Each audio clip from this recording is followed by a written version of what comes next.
Қайырлы күн. Бризольді кафедегідей жасағыңыз келіп жүр, алайда сізде болмай жүр ме? Олай болса, осы видео сізге арналады. Соңына дейін қарауыңызды сұраймын. Біз ол үшін ең алдымен сарымсақты және пиязды алып, үлкен бөліктерге бөліп алатын боламыз. Менің жағдайымда бір сарымсақ және дәл осындай видеодағыдай пияз. Осы өнімдерімізді үлкен бөліктерге бөліп шығатын боламын.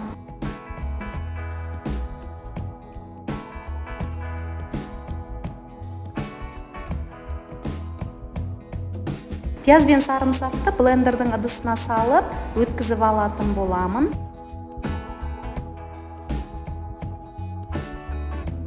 Осымен біздің пиязымыз дайын. Пиязды фарштың үстінен салып, татымына қарай тұз, қара бұрыш және паприка қостым. Келесі кезекте 4 ас қасық сүт қосатын боламын. Сүттің қоюлығы маңызды емес. Сүт біздің фаршымызға сочность беретін болады, сочный болып шығады. Осы фаршымызды ыдысымызда жақсылап араластырып, және ыдыстың ішінде 4-5 қайтара ұрып алатын боламын.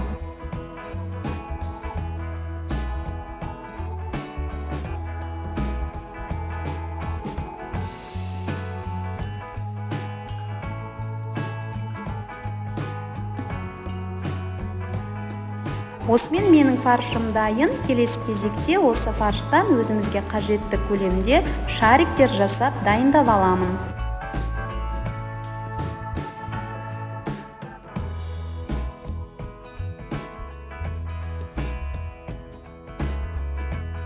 Келесі кезекте бөлек ыдысымызға 4 немесе 5 жұмыртқамызды салып араластыратын боламыз.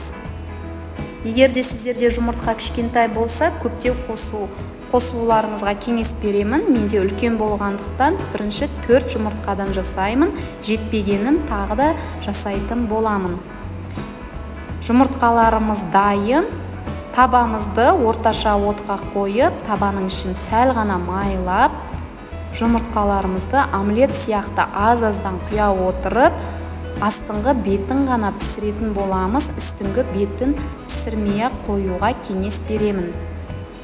Осы уақыт аралығында фаршымызды май жағылған салафановый пакеттің үстіне қойып, дәл осылай бізге қажетті формада жасап алатын боламыз.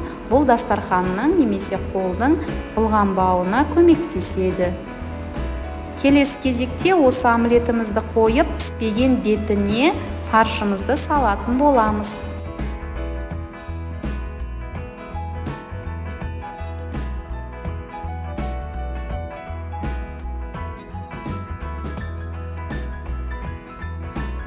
Осымен біздің бризоліміз дайын. Дәл осылай орап, барлығын пісіріп дайындап алдым.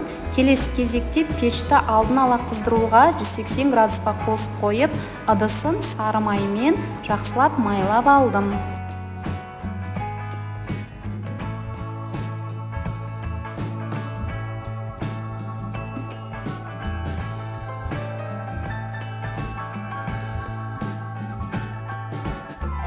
Дайын болған бризольдарымызды дәл осылай салып шығамыз.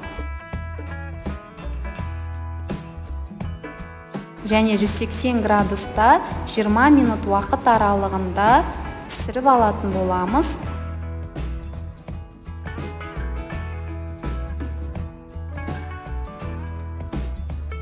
Осымен біздің бризольдарымыз дайын, өте тамаша болып шығады. Кафеде бұндай бризольді жемейсіз деп айтқым келеді. Менің видеом сіздерге ұнаған болса, менің каналыма тіркеліп, лайк басып, комментарийға жаза кетіңіздер. Қоңырауша белгісін басып қоятын болсаңыздар, менің видеоларым сіздерге бірінші болып көрінетін болады. Осы бризольдарымызға гарнирге мен картоптан пюре жасадым және көкөністерден өте жеңіл салат жасап салдым. Бұл өздеріңіздің қалауларыңызға қарай кез келген гарнирмен ұсынуға болады.